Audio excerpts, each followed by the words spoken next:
नमस्कार दोस्तों, जय सिया राम।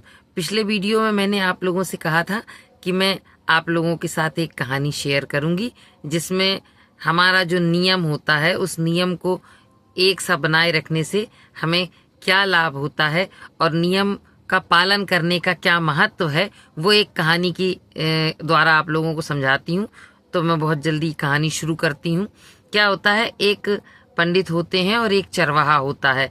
तो पंडित जी रोज मंदिर में पूजा करने जाते हैं और वो जो मंदिर होता है वो नदी के उस तरफ होता है, और जो चरवाहा होता है वो नदी के किनारे रोज अपने जानवर लेके उनको चराने आता है।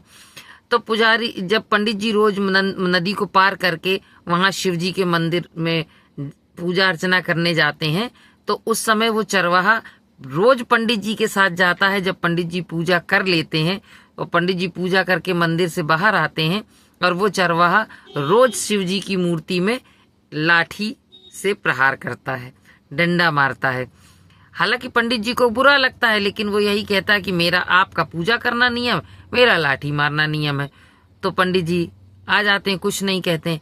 करते करते ऐसा होता है कि एक बार नदी में बहुत बाढ़ होती है। पंडित जी अपनी पूजा की सारी सामग्री लेके नदी के किनारे आते हैं। तो नदी के किनारे जैसे ही पंडित जी पहुंचते हैं और बाढ़ नदी में होती है, बहुत पानी भरा होता है, बहाव तेज होता है और पंडित जी की नदी पार करने की हिम्मत नहीं पड़ती है। तो वो पंडित जी वहीं उसी नदी के किनारे खड़े होकर मंदिर की तरफ अपना मुख करके और वहीं अपना जल, शिव जी का नाम लेके जल, फूल, धूप, बत्ती सब चढ़ा के आरती करके और वहीं से वापस लौट जाते हैं। लेकिन चरवाहा ये कहता है कि मैं तो अपना नियम पूरा करूंगा, मैं नदी पार तैर करके पार के और उस तरफ जाऊंगा और शिव जी को लाठी मार के आऊंगा। और वो चरवाहा यही करता है। पंडित जी जब जितनी देर पूजा करते हैं उतनी देर वो नदी तैर के पार करता है, और वहां जाके जैसे ही शिव जी को डंडा मारता है तो शिव जी जो है उस शिवलिंग से शिव जी की मूर्ति प्रकट हो जाते हैं और उससे कहते हैं, मैं तुझसे बहुत प्रसन्न हूँ और मांग, तुझे क्या मांगना है। तो वो जो कहता कि मुझे कुछ नहीं चाहिए भगवान, वो तो पुजारी जी के साथ मेरा जो है कुछ ऐसा है कि पुजारी जी पूजा करते हैं और उनको चिढ़ाने के लिए मैं यहाँ आपको डंडा मारने आता था।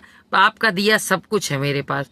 तो उसका जो संतोष था और नियम पालन देख के भगवान शिव खुश हो जाते हैं और उसको सब कुछ जो उसको चाहिए होता है वो बिना मांगे ही देते हैं। तो मैंने आपसे यही कहा था कि नियम का पालन करना बहुत बड़ी चीज है।